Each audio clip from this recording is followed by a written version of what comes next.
I work as a government employee, and today I am about to share with you a story that still haunts me 2 years later. A story that I've kept locked away, something that still sends shivers down my spine whenever I think about it. I can't tell you the exact name of my department or where I work for privacy reasons, but what I'm about to share will keep you on edge. My job isn't glamorous. I'm a fog lifter operator. It's a crucial yet simple role. In case of any hazardous situations where goods need to be moved or lifted, we step in with our lifters, much like the warden or police vehicles would for other operations. I have worked evening shifts, and on this particular night, everything was about to change. The shift in question was one of my usual evening duties, the kind I would be assigned 2 or 3 times a year. It was a cold November evening, the type of night where the fog rolls in thick and the air feels damp against your skin. When I arrived at the office that day, it was still business as usual. I checked in with the supervisor, but no one knew of any special operations. No landings, no shipments. It wasn't until later, at 3 p.m., that we received a surprise call. They told us that today we had to handle some loading, though no one had informed us about it earlier. It was a bit of a mystery, but as usual, I prepared myself to go. There were only 2 operators assigned to the evening shift, so my colleague and I took turns. He'd go the next day. This time, it was my turn. The loading operation was set at a location deep in the forest, a remote, desolate stretch of road.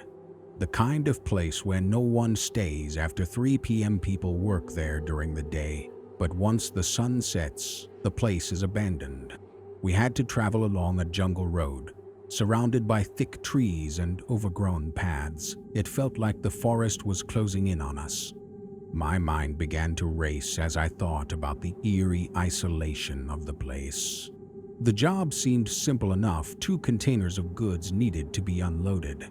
I would lift and load the materials and bring them back.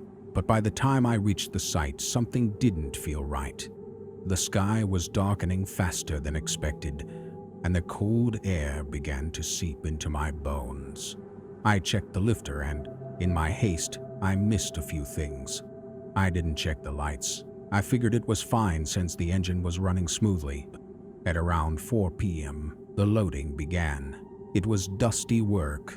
As the hours passed, I could feel my body growing weaker. The constant exposure to the dust made my eyes burn and my throat dry. By the time we finished the first container at 6 p.m., I was already starting to feel lightheaded. The second container was the worst. The dust clouded the air, and it felt like it was suffocating me.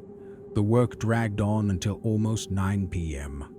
My body was protesting, and I couldn't shake off the feeling of unease that was slowly building up inside me. I told the officer on site that I was concerned about the road back. It was dangerous, especially at night. He assured me that someone would accompany me back, but when I looked around, I realized there was no one else.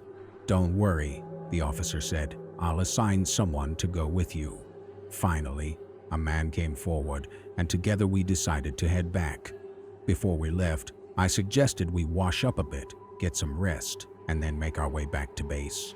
The lifter's lights had started flickering intermittently, and I could feel the tension building between us. It was strange how the lights seemed to blink on and off, with no reason. We left the site at around 9:30 p.m. The road back was deserted, only a few street lamps here and there, casting weak pools of light on the path. The place was eerily quiet, the type of silence that sends a chill down your spine. As we moved further down the road, I noticed the unsettling sight of wild animals lurking in the shadows: foxes, jackals.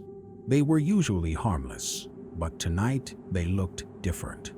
They were acting strange, aggressive. I glanced over at my companion, who was clutching a large stick he had picked up from the ground, ready to defend himself if something attacked. He was nervous. The jungle, the animals, The darkness, it was all starting to get to him. I tried to reassure him, but I couldn't help but feel a gnawing unease myself. We continued along the narrow, winding road, our lifter moving at a crawl, barely faster than a bicycle. The headlights from the lifter barely lit the path, and the jungle on either side seemed to press in on us like it was alive, watching us. The unsettling feeling grew stronger. It was then that I noticed my companion staring ahead, his face pale and frozen. "Hey, are you all right?" I asked, trying to snap him out of his trance. He barely moved, but his voice was trembling. "Look ahead. What is that?" I followed his gaze into the shadows, but at first, I couldn't see anything. Then, as we approached a nearby streetlight, I saw it.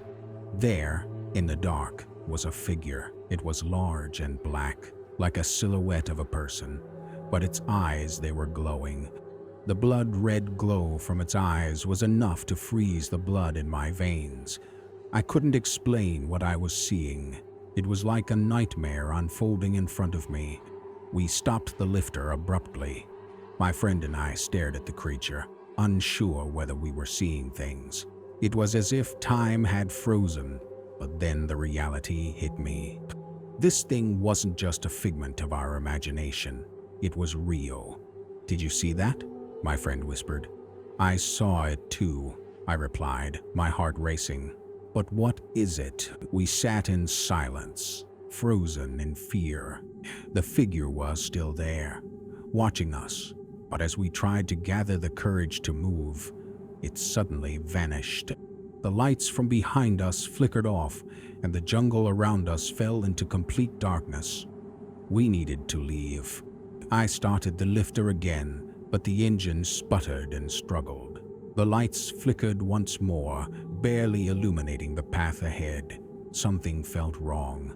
So wrong. We couldn't just leave without checking again, could we? It wasn't long before the thing reappeared, but this time it was closer. I could hear its footsteps, heavy and deliberate, scraping along the ground. My friend started muttering something under his breath, his voice shaking. He had a desperate look in his eyes. "I don't think we're getting out of here alive," he said. I tried to ignore the rising panic in my chest, but I could feel it choking me. We were completely alone. No one was coming to help. The lifter was our only lifeline, but the lights were failing, and the creature was drawing closer. Suddenly, we heard a loud noise, a stick tapping against the ground. The thing was taunting us. It laughed. The sound was so unnerving, so sinister, that I almost couldn't comprehend it. My friend tried speaking to it, pleading for it to leave us alone, but it didn't respond. It only laughed louder, its eyes glinting in the shadows. Then came the worst part. It started throwing stones at us, small rocks, but they hit us with terrifying accuracy. I could feel the air grow heavy with dread, and the laughter grew louder and more menacing. It was almost as if the thing wanted us to suffer.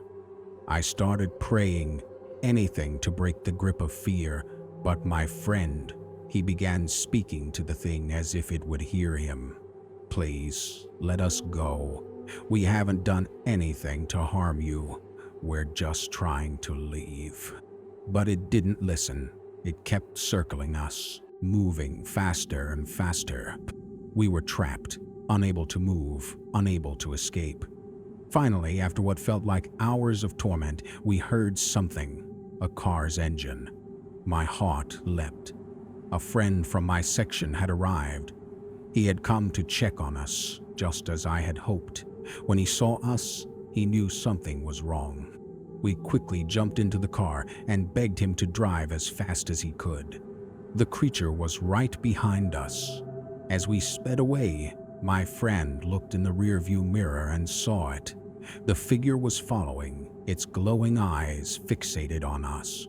I can't describe the terror we felt as we raced back to safety, the shadow growing smaller and smaller in the distance. When we finally reached the section, I was so shaken that I couldn't speak.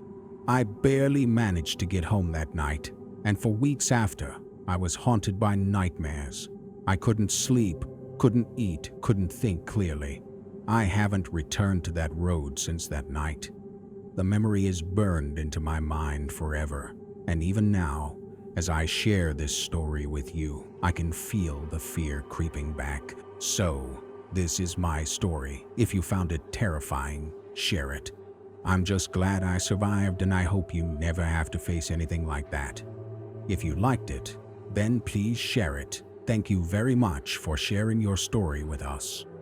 Till now and have not subscribed to the channel, then please subscribe to the channel. This will encourage us, and I wish to bring the best content for you. Thank you for listening.